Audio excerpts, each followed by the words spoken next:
12 से 2 देश का पॉलिटिकल शो देख रहे हैं आप। इस वक्त हिमाचल से एक और बड़ी खबर आ रही है। सुखविंदर सिंह सुक्खू, जिनको लेकर ये कयास लगाए जा रहे हैं कि वो आज शाम तक इस्तीफा दे सकते हैं, उनकी तरफ से इस वक्त बड़ा बयान दिया गया है। मैंने इस्तीफा नहीं दिया है, ये कह रहे हैं सुखविंदर सिंह सुक्खू। देखिए, दरअसल कुछ हलकों में यहां तक कहा जा रहा था कि सुक्खू की तरफ से जो इस्तीफा है वो भेज दिया गया है। अब वो कह रहे हैं कि मैंने इस्तीफा नहीं दिया, हमारे पास बहुमत है, सरकार पूरे 5 साल चलेगी। ये दावा सुखविंदर सिंह सुक्खू की तरफ से किया जा रहा है। सीधे आपको लेकर चलते हैं, हमारे साथ हमारे सहयोगी जैनेंद्र इस वक्त मौजूद है। जैनेंद्र, इस्तीफा दिया नहीं है लेकिन शाम तक इस्तीफा दे देंगे, इसको लेकर तो कहीं कोई नानकुड़ नहीं है ना?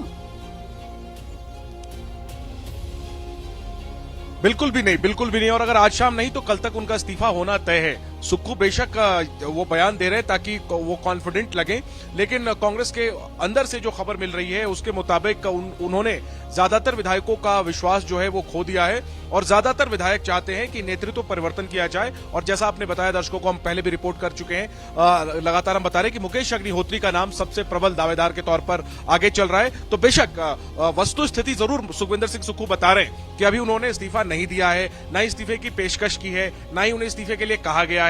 लेकिन मुख्यमंत्री पद में मुख्यमंत्री का चेहरा हिमाचल में बदलना तय है। ये कांग्रेस के टॉप सोर्सेज बिल्कुल कॉन्फिडेंस के साथ बता रहे हैं। और ये भी तय है कि 3:30 बजे जब पर्यवेक्षकों वाली बैठक शुरू होगी तो उसमें सबसे पहले जो दोनों पर्यवेक्षक हैं वो सुखविंदर सिंह सुक्खू से ही मुलाकात करेंगे।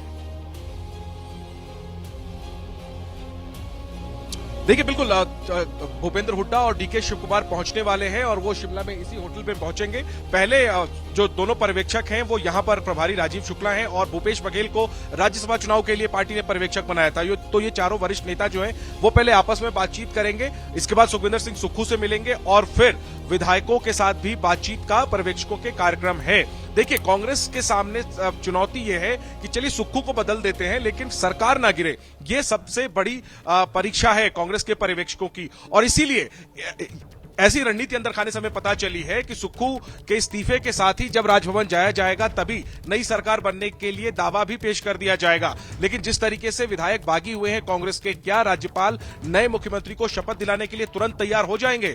क्या अगर उसमें देरी हुई तो फिर बीच में हॉर्स ट्रेडिंग का समय नहीं मिल जाएगा, फिर और विधायक नहीं छिटकेंगे? तमाम पहलुओं पर विचार करना है। सुक्खू को हटाना एक चीज है लेकिन लाना किसको है, और फिर शपथ तो राज्यपाल को दिलवानी है। एक सवाल का और जवाब दीजिए प्लीज जैनेंद्र, जल्दी से। वो 6 बागी विधायक कांग्रेस के, क्या उनसे भी पर्यवेक्षक मुलाकात करेंगे?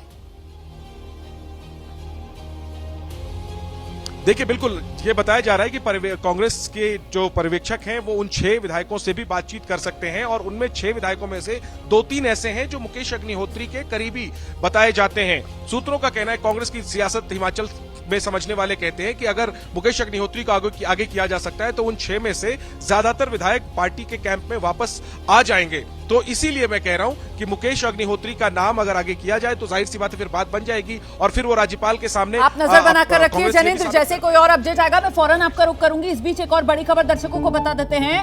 हिमाचल प्रदेश के पूर्व मुख्यमंत्री जयराम ठाकुर, उनका बयान सामने आ रहा है। वो कह रहे हैं सुक्खू सरकार अल्पमत में है, सुक्खू सरकार को सत्ता में बने रहने का कोई हक नहीं है। तो जयराम ठाकुर कुल मिलाकर वही बात दोहराते हुए नजर आ रहे हैं कि सुक्खू सरकार नैतिक आधार खो चुकी है सत्ता में बने रहने का। सुक्खू सरकार अल्पमत में है, बहुमत खो चुकी है। सुनिए।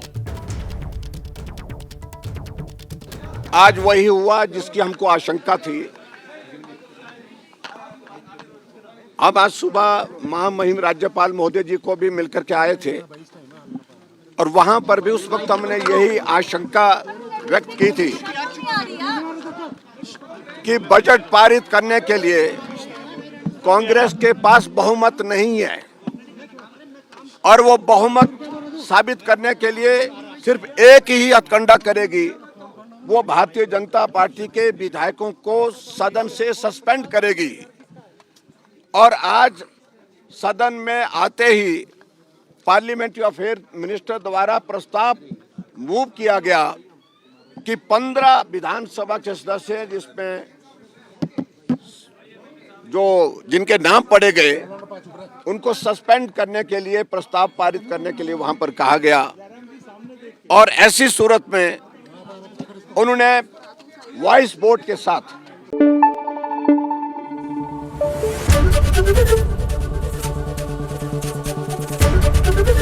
एबीपी न्यूज आपको रखे आगे।